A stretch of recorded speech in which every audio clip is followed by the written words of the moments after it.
नारायण नारायण नारायण नारायण नारायण नारायण नारायण नारायण नारायण नारायण नारायण। अरे भाग्यवान, क्या हुआ? तुम चुप क्यों हो गई?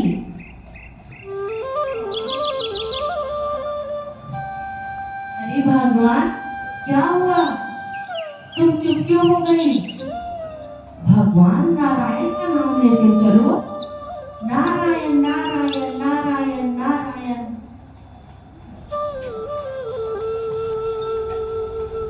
स्वामी, मैं बहुत थक चुकी हूँ और मुझसे और नहीं चला जाता। और कितनी दूर है हमारा स्थान?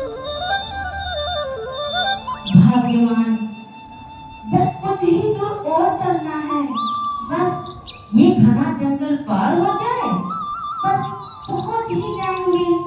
और चलते चलते भगवान नारायण का नाम लेते रहेंगे तो पता ही नहीं चलेगा कि ये लंबा रास्ता कब पार हो गया।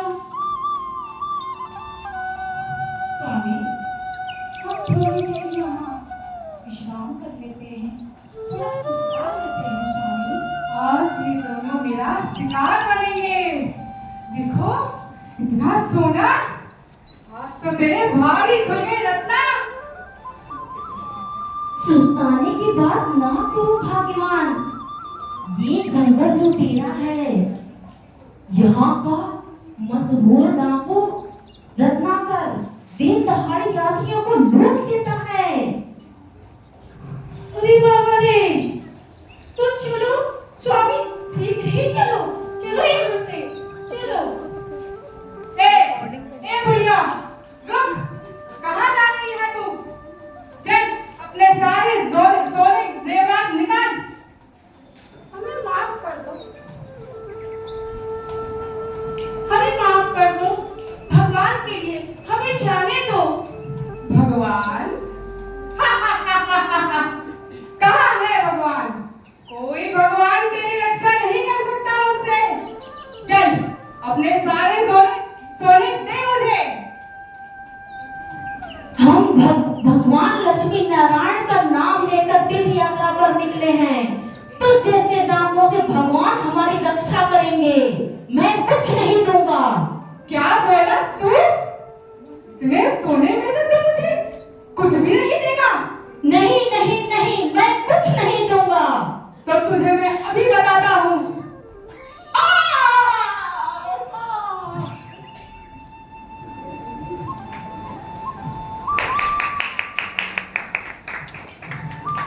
कह रहा था कि मेरे भगवान नारायण मुझ जैसे डाकू से इसकी रक्षा करेंगे। हाँ, भूल गया मैं कौन हूँ। अब देख, ये सोना देखकर मेरी जोड़ों कितनी खुश हो जाएगी। हा हा हा हा हा।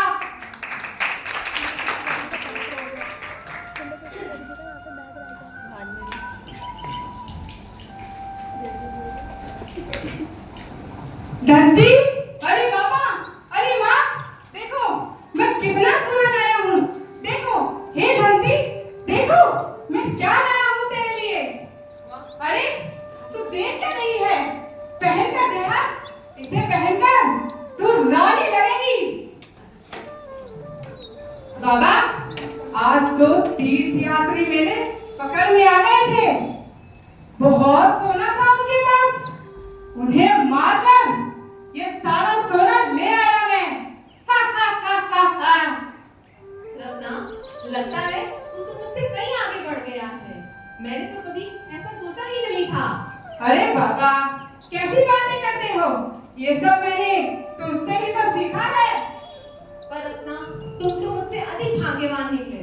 मुझे तो कभी ऐसे गहरे ही नसीब नहीं हुए। अच्छा, तो अब देख। अच्छा, तो बटन दबाओ। बटन दबा। अच्छा, तो अब देख, तू कितना आगे तक जाता है। ये एक माँ के दिल की आवाज है। तुम ऐसे ही लूटपाट करते रहो और लोगों को मारते रहो। अरे माँ, बाबा, देख देख तेरी बहू कितनी सुंदर लग रही है, बिल्कुल रानी की जैसी लग रही है। अरे धरती, अब देख, अब मैं तेरे लिए ऐसे ही बहुत चमकीले चमकीले गहने लेकर आऊंगा। अब तू देख। रत्ना, तू कितना अच्छा है रे, मेरे लिए कितने सारे सोने लेकर आया है। देखो देखो, सचमुच मैं तो रानी जैसी लग रही हूँ। सच कहा तूने, तू तो रानी ही लग रही है।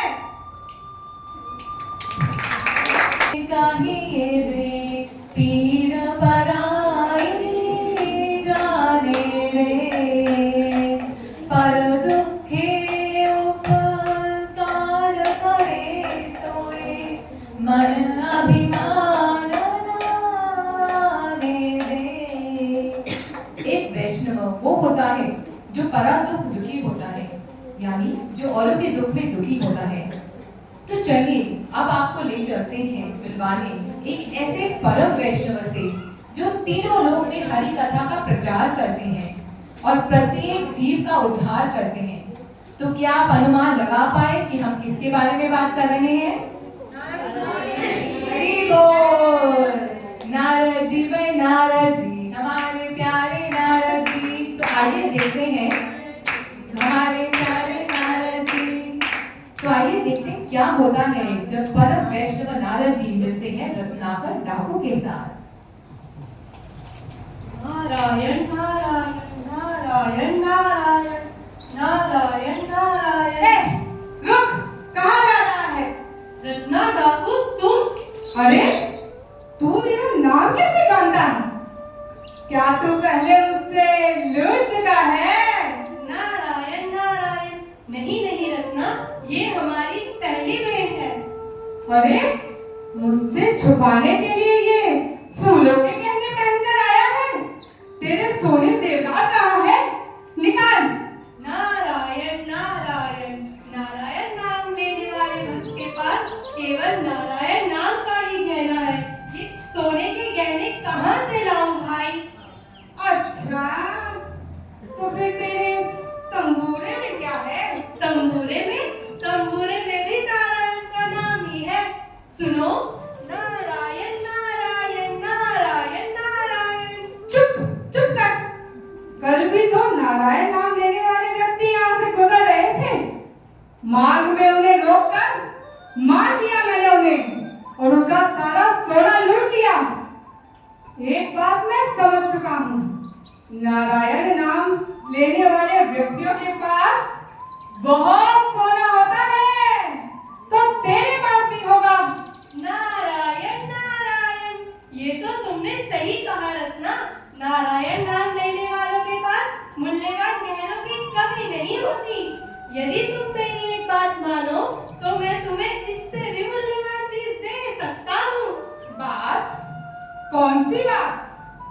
मेरी बात ध्यान से सुनो रत्ना। किसी की हत्या करके लूटने से बड़ा पाप कोई नहीं। पाप? ये पाप क्या होता है? मैं तो ये सब नहीं जानता। पाप वह होता है जो हमें बार बार दुख देता है, हमारे मर जाने के बाद भी हमारा पीछा नहीं छोड़ता। मर जाने के बाद भी पीछा नहीं छोड़ता? ये कैसे संभव हो सकता है भला? नारायण नारायण, यही तो मैं तुम्हें बताने आया हूँ। जब हम मर जाते हैं, हमारी आत्मा ये शरीर त्याग कर एक नया शरीर धारण करती है। तो कभी हम पशु, पक्षी, कीट पतंगों का शरीर धारण करते हैं। इसलिए शास्त्रों में कहा गया है, मनुष्य शरीर बहुत दुर्लभ है। ये हमें 84 लाख योनियों के बाद मिलता है। झूठ नहीं कहूंगा, तुम्हारी ये बातें सुनने में तो बहुत अच्छी लग रही हैं। तो सोचता हूँ तुम जो कहोगे ठीक ही कहोगे। तो रत्ना बोलो, जो तुम ये लूटमार करते हो किसके लिए? अरे और किसके लिए? अपने लिए, अपने परिवारजन के लिए, अपनी पत्नी, अपने माँ बाबा के लिए। नारायण नारायण, इस लूटपाट से मिला हुआ धन तुम्हारे घर वालों को बहुत अच्छा लगता है ना? अरे अच्छा लगता है, बहुत अच्छा लगता है। बहुत अच्छा लगता है।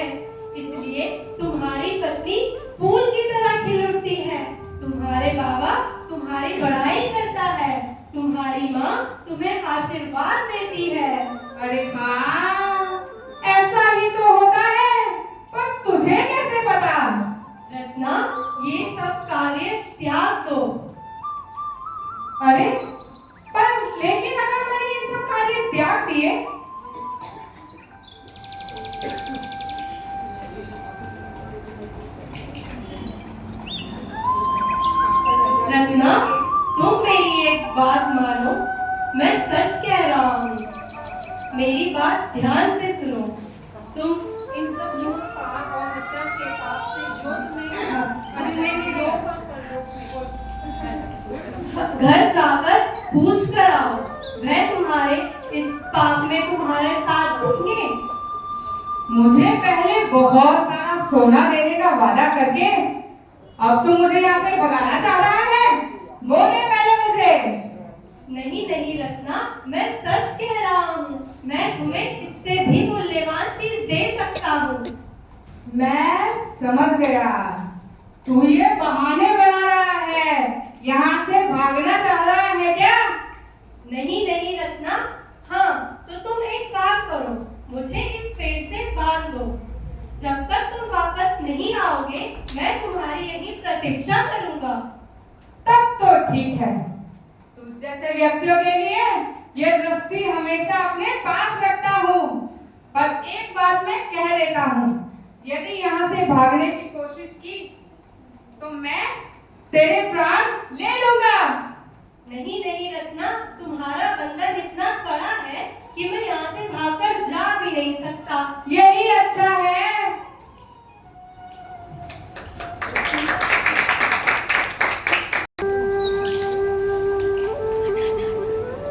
अरे रत्ना, क्या बात? खाली हाथ? आज तू मेरे लिए कुछ नहीं लाया? नहीं, मैं आज तुमसे एक बात पूछने आया हूँ। क्या हो रत्ना? आज कोई शिकार हाथ नहीं लगा क्या? माँ, बाबा, मैं आप सबसे ये पूछने आया हूँ कि मुझे ये जो पाप मैं करता हूँ, इससे मिलने वाले दुख में तुम सब मेरा साथ दोगे? ये कैसी बात कर रहा है रत्ना? लूटमार करना तो तुम्हारा कर्तव्य है।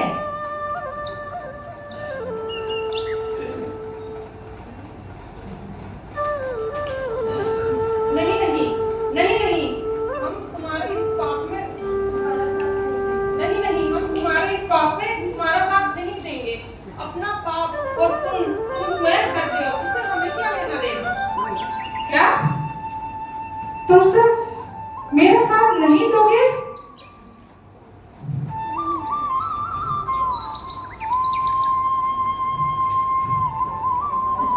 अरे हम सब साथ नहीं देंगे तुम्हारा। तुम्हारा काम है हमें खुश करना, दुखी करना नहीं। रत्ना, जो भी तू कर रहा है वो तेरा कर्तव्य है, और उसे जो भी फल मिलेगा वो तू ही भुगतेगा, हम नहीं। मैं इन लोगों के लिए इतने निर्दोष लोगों की हत्याएं करता रहा, उनके सामान लूट कर इन लोगों को प्रदान करता रहा, प्रसन्न करता रहा। ये मेरे धर्म में मेरा साथ नहीं देंगे। रत्ना, ये सब बेकार की बातें छोड़ और जंगल जा, वरना शिकार निकल जाएंगे। वह नारायण भक्त ठीक ही कहता था। मैंने बहुत पाप किए हैं और इसका कर्म फल मुझ अकेले को ही भुगतना होगा। पर अब मैं क्या करूं? मैं कैसे अपने पाप का प्रायश्चित्त करूं? मैं क्या करूं? मैं क्या करूं? बस के बांधा है इस रत्ना ने, ये हिल भी नहीं सकता। अरे भाई रत्ना, शीघ्र आओ। क्या हुआ रत्ना, तुम चुप क्यों हो? मेरा बंधन खोलो। तुम कुछ बोलते क्यों नहीं? तुम ठीक ही कह रहे थे। वो लोग तो मेरा साथ देने को तैयार ही नहीं। तो रत्ना, तुम अपने इस दुख देने वाले कार्य को त्याग दो। ये तुम्हें नरक की ओर धकेलेंगे। पर यदि मैंने कार्य त्याग दिया तो मेरे परिवार का ख्याल कौन रखेगा? नारायण नारायण, इसकी चिंता करने की तुम्हें कोई आवश्यकता नहीं है। इसका ध्यान स्वयं भगवान रखेंगे। भगवान? कहाँ है भगवान? मैंने तो आज तक उन्हें नहीं देखा। भगवान बड़े दयालु हैं। वे सबका ख्याल रखते हैं। पर हाँ, मैं तुम्हारे इस भगवान से मिलना चाहता हूँ, पर अब तक तुमने अपना नाम तो नहीं मुझे बताया। मेरा नाम नारायण भक्त नारद है। मेरा तो काम ही है लोगों को भगवान से मिलाना।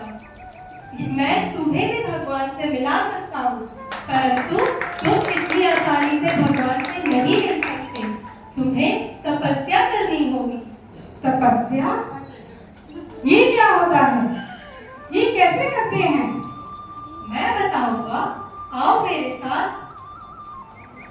बैठो, बैठ जाओ और बोलो राम राम राम राम राम राम राम। जब तक तुम्हारे हृदय का शुद्धिकरण नहीं हो जाता, इसी नाम का उच्चारण करते रहो। मरा मरा कोई बात नहीं रत्ना, तुम मरा मरा ही बोलो। मरा मरा राम मरा मरा मरा मरा मरा। है कि उस घने जंगल से भगवान के पवित्र नाम का उच्चारण सुनाई दे रहा है। राम राम राम राम राम राम राम राम राम राम राम राम राम राम राम राम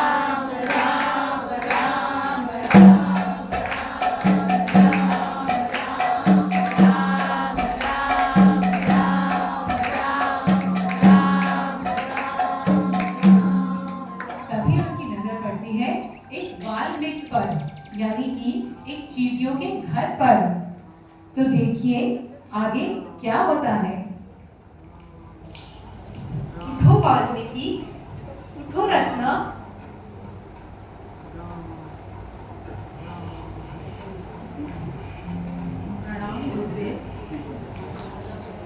उठो रत्ना, तुम्हारी तपस्या पूरी हुई। तुम्हारे हृदय का शुद्धिकरण हो गया।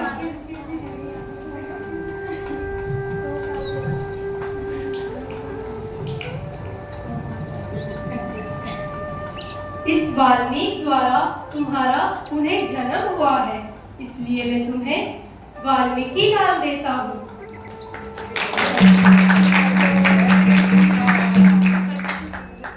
तो चलिए अब आपको ले चलते हैं वाल्मीकि जी के आश्रम में। नारद मुनि से वरदान मिले हुए कई वर्ष बीत चुके हैं और इस समय वाल्मीकि जी अपने शिष्यों के साथ तमसा नदी के तट पर आश्रम में रहते हैं। परंतु यहाँ पर उनके आश्रम में है एक दिव्य स्त्री जो है माता सीता। और माता सीता को देखकर वाल्मीकि जी दुखी है, क्योंकि उनके मन में संदेह उठता है भगवान राम के चरित्र पर। और हम जानते हैं कि जब भी एक शिष्य के मन में संदेह उठता है तो उस संदेह को ज्ञान की तलवार से काटने आते हैं हमारे आध्यात्मिक गुरु। तो इसी प्रकार वाल्मीकि जी से मिलने आए उनके गुरु नारद मुनि। तो आइए देखते हैं कि क्या होता है।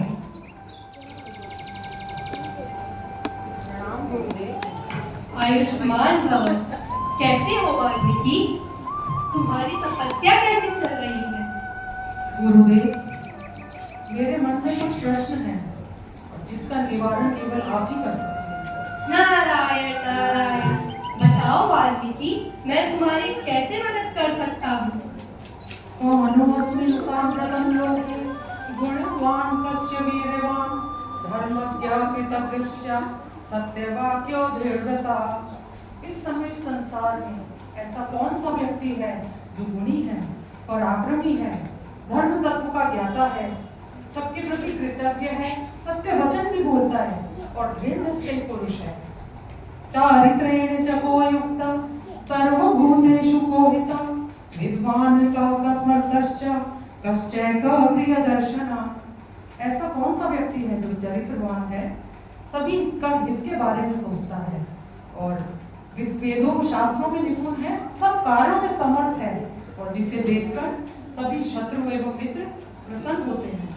आत्मवान को जित क्रोधो द्युतिमान कौन सूयका कश्च बिभ्रति देवाश्च जात रोषस्य संयुगे। ऐसा कौन है जो जितेंद्रिय है, जिसने क्रोध को भी जीता है, और जो जब संग्राम में उतरता है तो उसे देखकर देवी देवता भी भयभीत होते हैं। हे मुनिवर, मेरा मन अति विचलित है और मेरी इस जिज्ञासा को शांत करने में आप समर्थ हैं, अतः मैं आपके मुख से ही सुनना चाहता हूँ। हे वाल्मीकि, आपने जिनका संकीर्तन किया है, मैं ऐसे मनुष्य का वर्णन करता हूँ। ध्यान से सुनिए। इक्ष्वाकुवंश प्रभो रामा नाम जनेशता नियतात्मा महावीर्यो धृतिमान वशी। इक्ष्वाकु वंश में उत्पन्न महाराज दशरथ के ज्येष्ठ पुत्र श्री राम हैं, जो इन समस्त गुणों से संपूर्ण हैं। जय श्री राम। तो इस प्रकार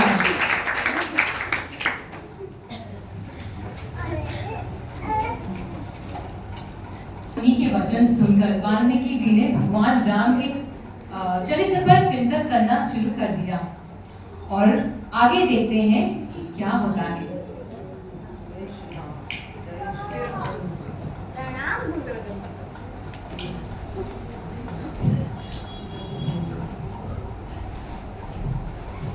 प्रणाम गुरुदेव, आपका स्नान का समय हो चला है।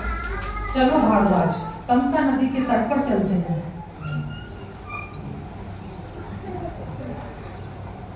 देखो ये तट कितना सुंदर है, यहाँ का जल भी कितना शीतल है, जैसे किसी संत का मन होता है। तुम कलश यहीं रख दो, मैं इसी उत्तम जल में स्नान करूंगा। जैसी आपकी आज्ञा गुरुदेव।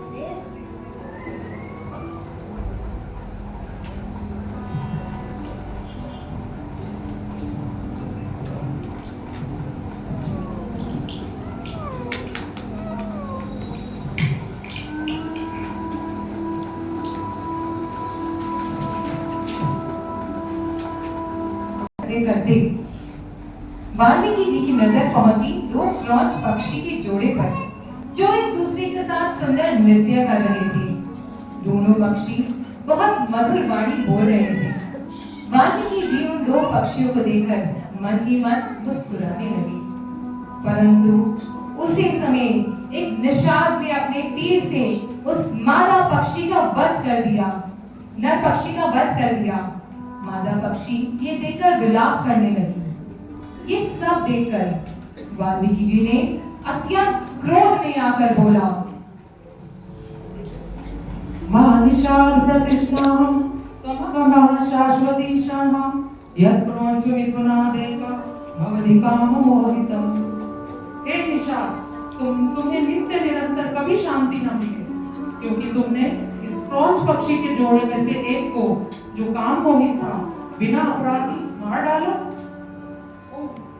ये मैंने क्या कहा? इस पक्षी के शोक में मैंने निषाद को श्राप दे दिया। ये तो एक संत के लक्षण नहीं है। भारद्वाज, तुमने सुना कि श्राप जो मेरे मुख से निकला, इसमें 4 चरण थे और प्रत्येक चरण में बार-बार बराबर छंद थे, और इसमें इसको वीणा की लय में भी गाया जा सकता है। तुम्हें नहीं लगता ये मेरा श्लोक, ये मेरे वाक्य श्लोक रूप होने चाहिए? हाँ गुरुवर, आपका ये वाक्य श्लोक रूप ही होना चाहिए। विचार करते करते वाल्मीकि जी पहुंचे अपने आश्रम में। आश्रम में पहुंचकर भी उनका मनन उस श्राप से नहीं हटा, लेकिन तब उनकी नजर पड़ी ब्रह्मा जी पर। उनके आश्रम में उनसे मिलने आए अखिल ब्रह्मांड के रचयिता ब्रह्मा जी। तो आइए देखते हैं आगे क्या होता है। प्रणाम ब्रह्मा जी। आयुष्मान भव। ब्रह्मदेव, मेरा मन अति विचलित है। आज मैंने स्नान करते समय एक निषाद को श्राप दे दिया, और वो श्राप मेरे मुख से कुछ इस तरह निकला कि उन वाक्यों से मेरा मन हट ही नहीं रहा। कृपया मेरी सहायता कीजिए। हे वाल्मीकि, तुम्हारे मुंह से निकला हुआ छंद वास्तव में एक श्लोक है। तुम्हें इस विषय पर चिंता करने की कोई आवश्यकता नहीं है। मेरी ही प्रेरणा से तुम्हारे मुख से यह श्लोक निकला है। हे मुनिश्रेष्ठ, अब तुम श्री राम के संपूर्ण चरित्र का वर्णन करो। परम पुरुषोत्तम श्री राम ही है जो पूरे संसार के सबसे बड़े धर्मात्मा और धीर पुरुष हैं। जैसा तुमने अपने गुरु नारद से सुना है, उसी से ही तुम श्री राम के चरित्र का वर्णन करो। श्री राम के जीवन की प्राकट्य और अप्राकट्य लीलाएं अज्ञात होने पर भी तुम्हें ज्ञात रहेंगी। इसलिए तुम इस काव्य में अंकित तुम्हारे मुख से निकली कोई भी बात झूठी नहीं होगी। इसलिए तुम श्री रामचंद्र के परम पवित्र लीलाओं को श्लोकबद्ध रूप में लिखो। जब तक इस संसार में नदियां और पर्वतों की सत्ता रहेगी, तब तक श्री राम कथा का प्रचार रहेगा। अर्थात जब तक इस संसार में राम कथा का प्रचार रहेगा, तब तक इस संसार में नदियां और पर्वत रहेंगे। ये कहकर ब्रह्मा जी वहां से अंतर्धान हो गए। उसके पश्चात वाल्मीकि जी को ज्ञात हो गया कि उनको आगे क्या करना है। तो आदि कवि वाल्मीकि जी ने शुरू करा रामायण लिखना।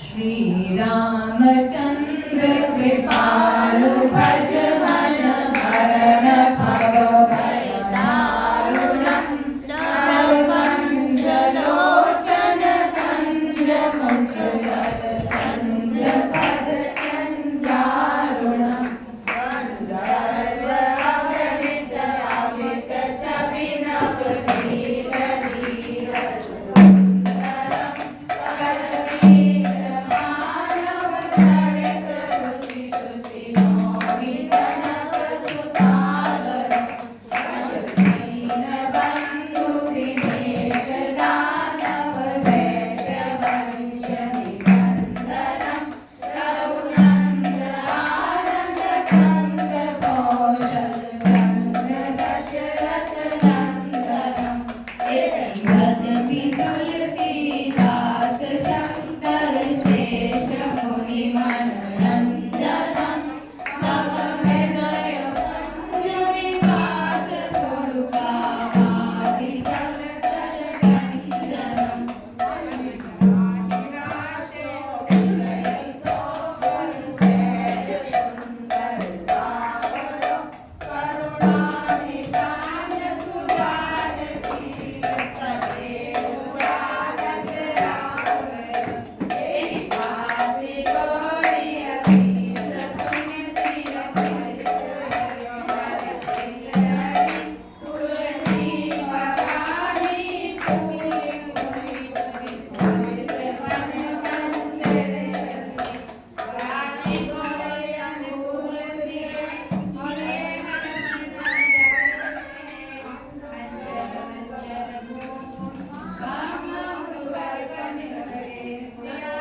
Bye.